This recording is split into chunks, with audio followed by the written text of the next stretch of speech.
Good morning, everybody. This is going to be a very brief but fun lecture, I think. And the topic of today's lecture is an introduction to the complicated yet important topic of soil structure interaction. I really can't do justice to this topic because it's for a couple of reasons. One, it's pretty complex. It's complex enough that I never really studied it in depth, and so it's hard for me to teach something to you that I don't really understand myself very well.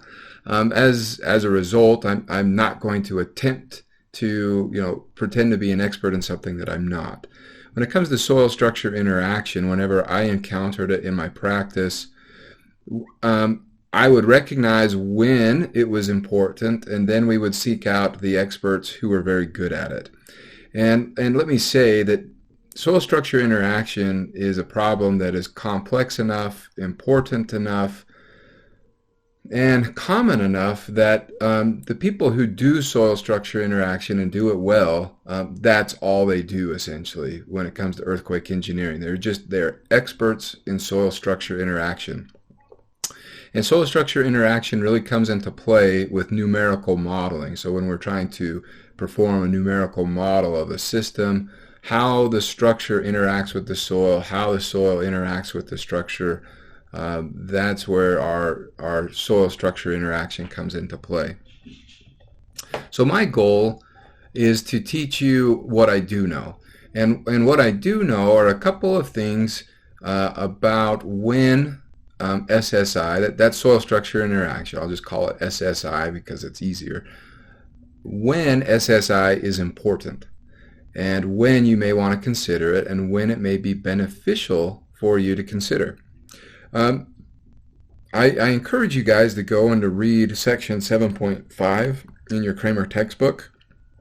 It goes into a little bit more depth on SSI, but not much.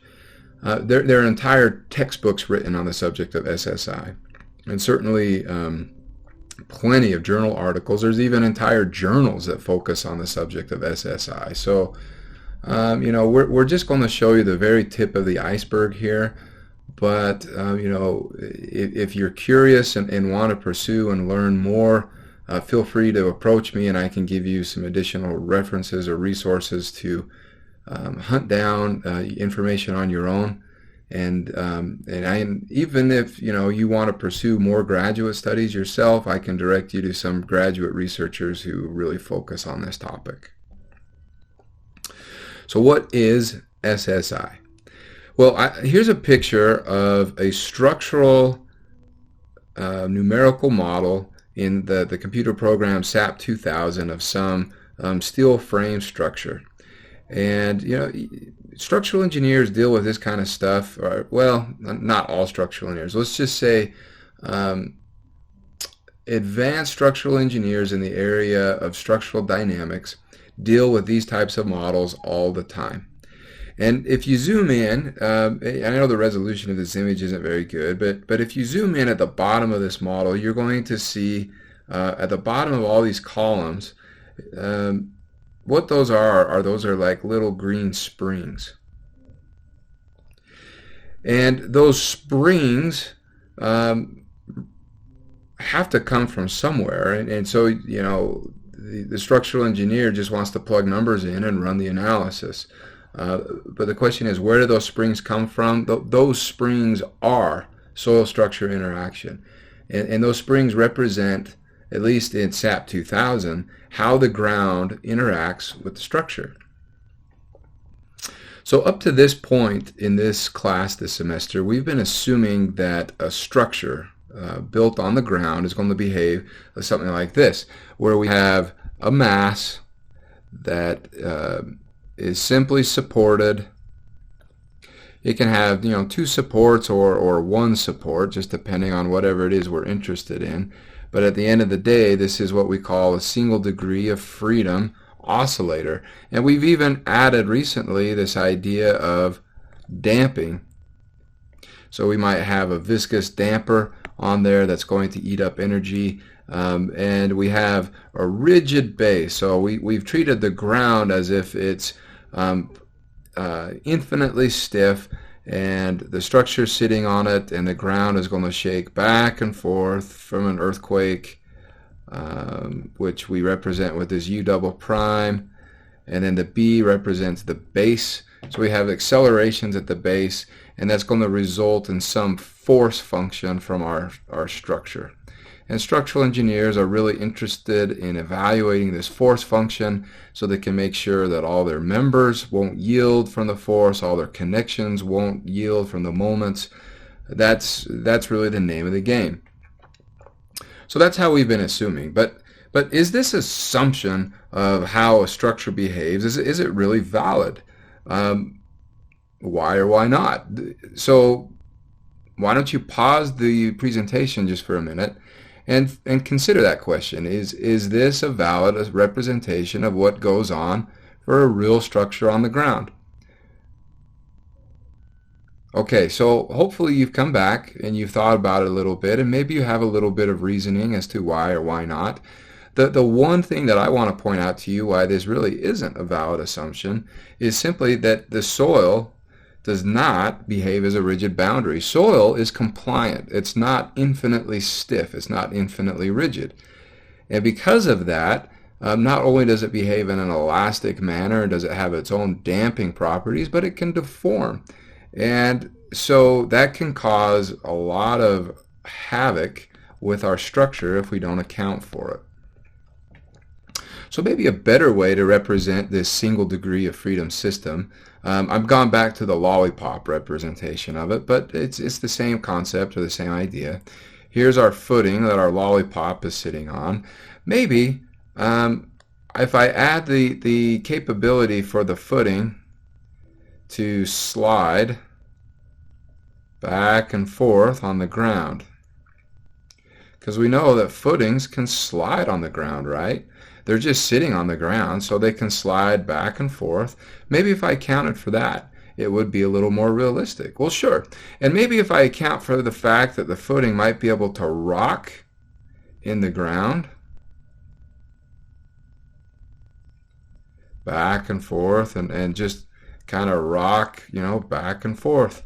So it can slide back and forth, it can rock back and forth. And being able to account for this potential motion of the base of our single degree of freedom system would be a little bit more realistic.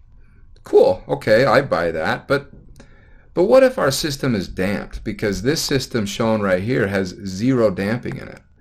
So how do we add damping? Well, it gets a little more complicated.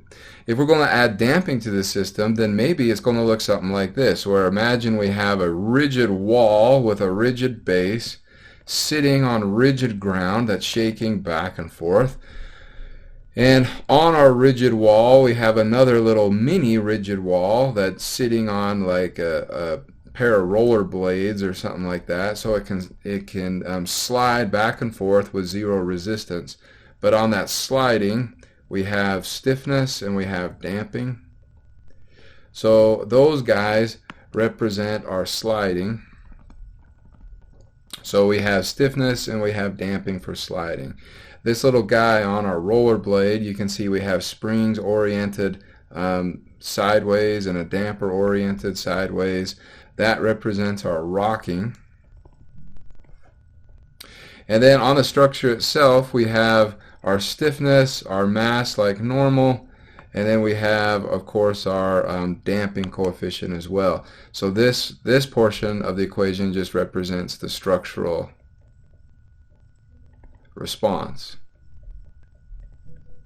And by the way, it's this structural response that we've assumed is the only thing that exists up to this point. So we've added sliding and rocking to the discussion today. So you can see really quickly then, if I shake the ground and I move it, I'm going to have a sliding component, I'm going to have a rocking component, and I'm going to have a structural response component as well. And if I'm interested in plotting, say, the displacement, well, I don't mean to do that. Let's go back. If I want to plot the displacement U, that's displacement, I'm going to have, first of all, a component of U that's equal to the displacement of my rigid base just from the earthquake. I may have a permanent displacement from the earthquake, though if I'm far away from the fault, that displacement might be close to zero. Then I'm going to have a permanent displacement from my sliding, and that's going to be due to the deflection from this spring right here, KH.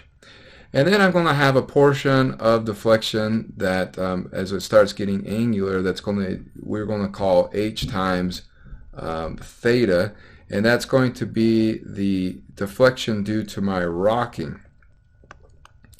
So I might just be rocking the base of my structure, and if it has a permanent tilt in it, by the time I'm done, I'm going to have a deflection at the top of my structure. So this is what structural engineers refer to as tilting, the permanent deformation when rocking is completed.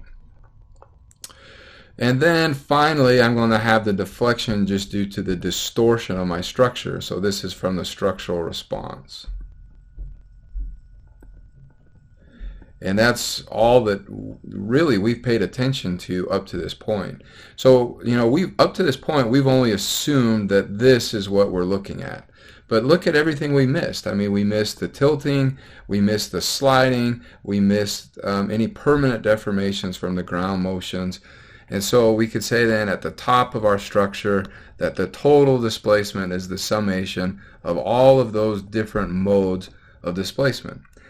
And at the base of our model, then that's just going to be, it's simply going to be the summation of these guys right here, which is the displacement from the ground motion and then the permanent displacement from the sliding. And the difference, by the way, between these two, the difference between the displacement at the bottom and the top, that difference is what causes structural distress and damage, cracking, and those kinds of things.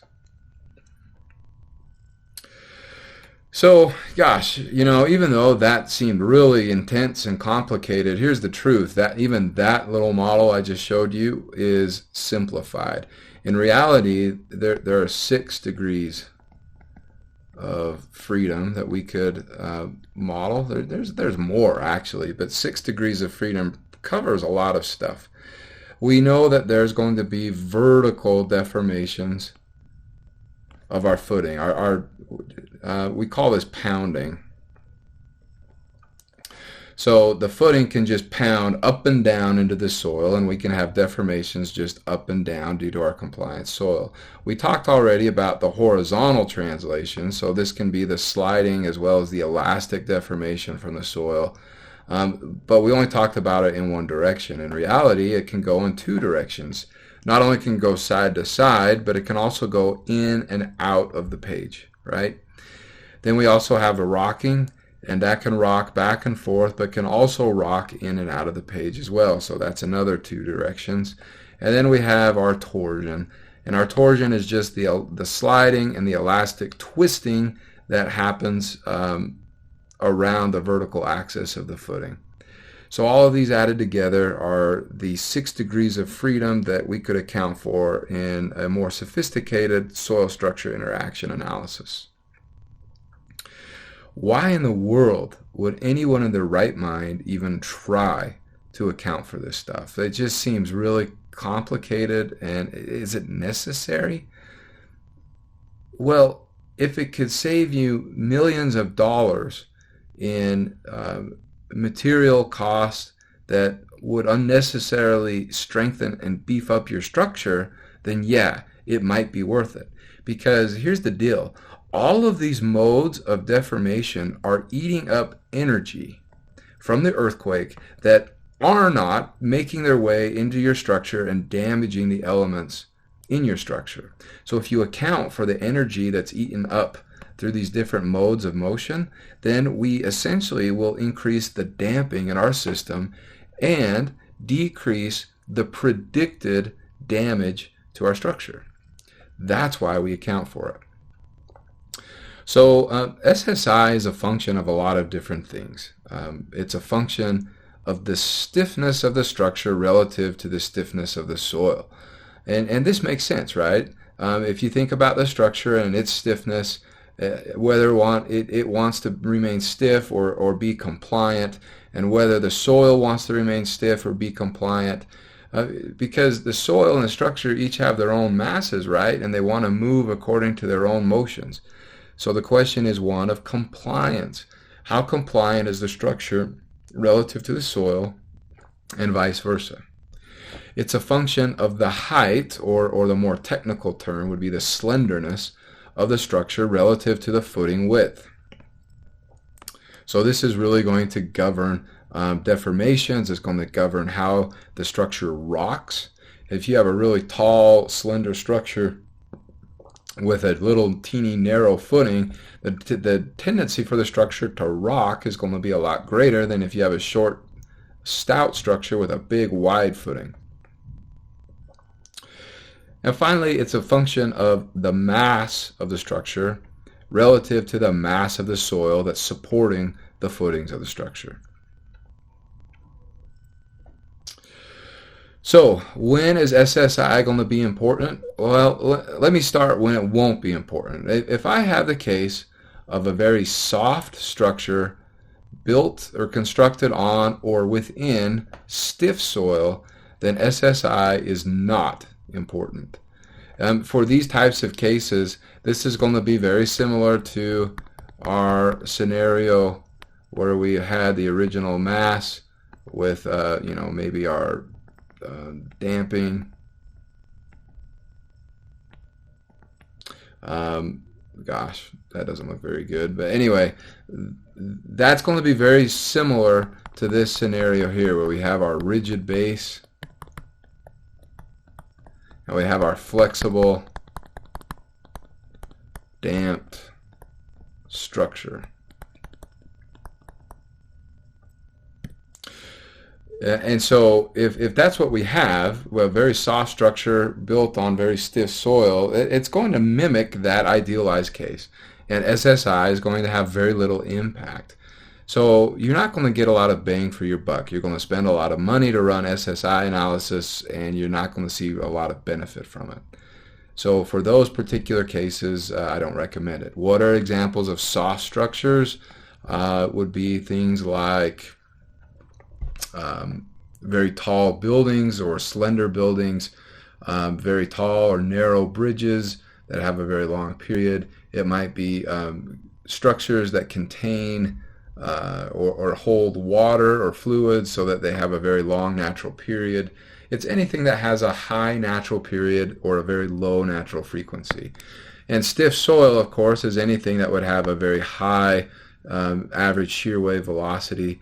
I would basically say certainly anything that has an average shear wave velocity in the upper 30 meters equal to or greater than, probably 300 meters per second, I would classify as a pretty stiff or dense soil. Okay, what about the opposite? What if I had a case where I had a stiff structure that was on soft soil? Now, for this scenario, this little idealized thing that I drew right here is completely out the window. Because now we don't have anything that represents a rigid base. The structure is not way more flexible than the base. In fact, it's the opposite. So in this scenario, accounting for SSI can become very important as well as very beneficial to your project, because if you account for SSI, you can reduce the structural demands by accounting for rocking, sliding, torsion, and all those different things. So if you have this scenario where we have a stiff structure on soft soil, accounting for SSI will increase our predicted natural period of our system, and it will also increase the damping in the system. More energy will be eat up by all those different degrees of motion, and less energy will make its way into the structural members to damage them. So, a lot of you may just be sitting here going like, I hear you, Dr. Frankie, but I still am just not getting you. I don't quite grasp what you mean by soil structure interaction. Well, think of it this way. Imagine if the earthquake was happening. Well, here, it'll be easier if I just draw it while I say it. So here, let's imagine I have bedrock, and then I have soil, and I have an earthquake that happens. It's going to shake the bedrock, and it's going to send waves up all in different directions. Now, when those waves reach the ground surface, okay, the ground is going to want to comply, and surface waves are going to want to propagate, and the ground is going to want to look like that. If it had nothing sitting on it, and if it was just its own material. That's what the ground wants to do. But what if I have a really rigid footing sitting on the ground that looks like this? And that footing is very, very rigid, very, very stiff. Well, if that's the case, then you can see that we have a problem. We have, this portion of the soil, this portion of the soil, this portion of the soil that all wants to that wants to make its own shape, but this footing is in the way. It's not letting it. It's not letting the soil form how it wants to. And in addition to that, this big footing has its own mass, and it has its own inertia, and it's moving back and forth, and it's rocking back and forth, and it's pounding up and down, and it's doing its own thing. So in essence, it's applying its own energy to the soil and sending waves back down and trying to get the soil to comply to its own shape and deformations and inertia. And so really what we have is we have two different sets of masses and stiffnesses that are trying to do their own thing but are being forced to interact and dance. And as a result, if we try to account for that, we can get a much more accurate representation of what the true response of the structure is going to be, as well as how much energy is going to be eaten up in that process. And that's all I'm trying to represent with this figure right here. So what are the two basic components to SSI? A lot of research has gone into SSI over the last few years, and they've come up with some pretty ingenious approaches to this problem. They've broken the problem down into two solvable, easier to understand parts. The first part is what they call kinematic SSI. And in kinematic SSI is SSI that's going to account for the fact that if I have a rigid structure, it simply can't deform the way that the soil would if the structure wasn't there. Excuse me. So with the kinematic SSI, it's trying to account for the fact that the rigid structure, it just can't deform because the soil's in the way. So and the soil's doing its own thing. So think of kinematic SSI. Kinematic implies that there is some outside force that's impacting the mass of our footing. Okay. The second one is called inertial SSI. And inertial SSI accounts for the fact that the mass and the resultant pounding from the structure can cause compliance in the soil.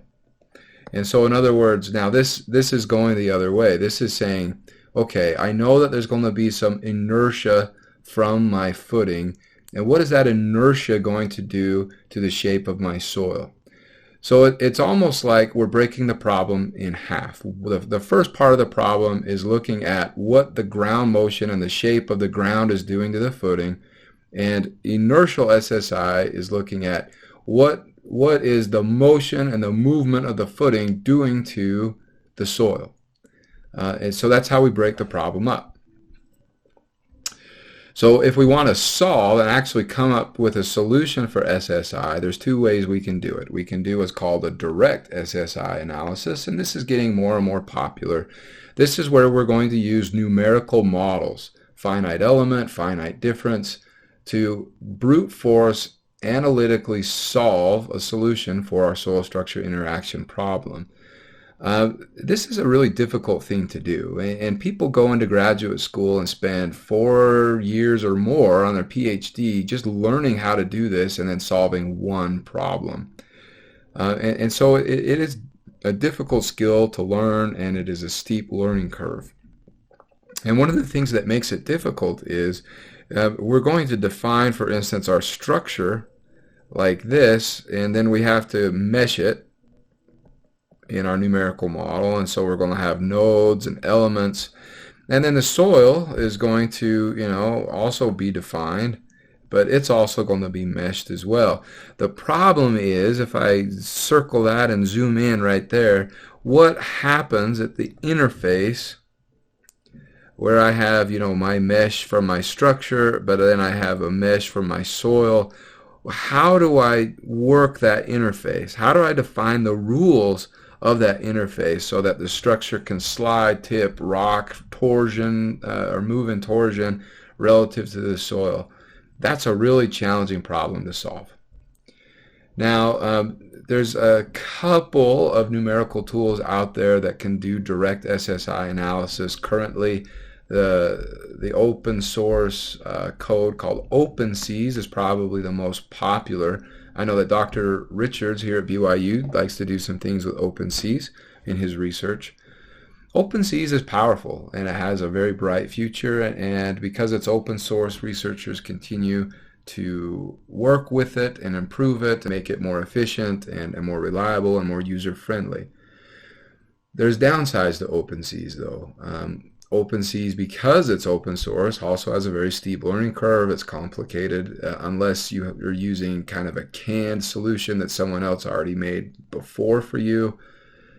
And then computationally, OpenSees is very inefficient. OpenSees, at least when I was a graduate student a few years ago, OpenSees had a big problem with memory leaks. Memory leaks means that as the software is running, it keeps storing data in the memory, but fails to clean it out. And so the longer the analysis runs, the more junk and clutter the analysis accumulates, and it slows itself down. And so eventually, if you're running a very complex analysis over a period of hours or days, the analysis will get slower and slower and slower as time goes on. But those problems will get fished out and improved with time. So I totally expect that direct SSI analysis is going to become more and more popular, more and more used throughout the world. The second way, and this is the way that a lot of practitioners prefer to use, is called an indirect SSI analysis.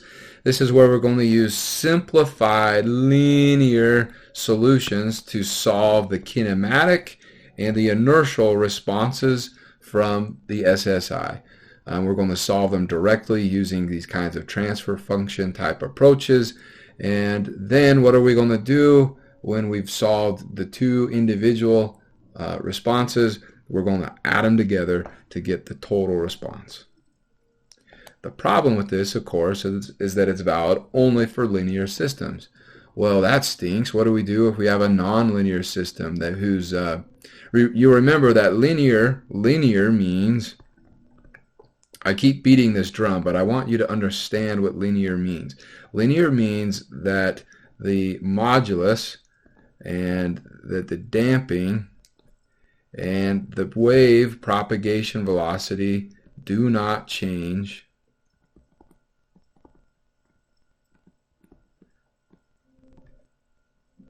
with strain. That's what it means. And so, if that's not technically valid, then, linear system is not technically not a valid approach for your system. So what do we do if we have a system whose dynamic properties change with strain and the accumulation of damage? Well, like we did with site response analysis, we can do what's called an equivalent linear soil structure interaction problem. This is very, very similar to the equivalent linear site response problem. All we need to do is we need some way to quantify the change in, our modulus, shear wave velocity, and damping characteristics of our structure as a function of strain. And then once we can do that, then all we have to do is iterate like we did in the equivalent linear site response. We're just going to iterate with our soil structure interaction equations until we converge on a solution, and then add the results from the kinematic and inertial response analyses together to get our total SSI analysis. So this approach, the indirect SSI, is what is most commonly performed in engineering practice today. I would say the other one, which was the direct SSI analysis, this is what's more common in academia today and in research and development. People are trying to make more efficient, more user-friendly tools so that we can directly compute the soil structure interaction rather than relying on these simplified approaches. So that's it, folks. That's everything that we're going to cover in this class with regards to soil structure interaction. I hope the things that you learned will be beneficial. I would certainly love your feedback. And this will be the last lecture that I'll be posting on YouTube during my travels this semester. And so I plan to be back in class next week. And so I'll look forward to seeing you there. I appreciate your attention and hope you have a great day.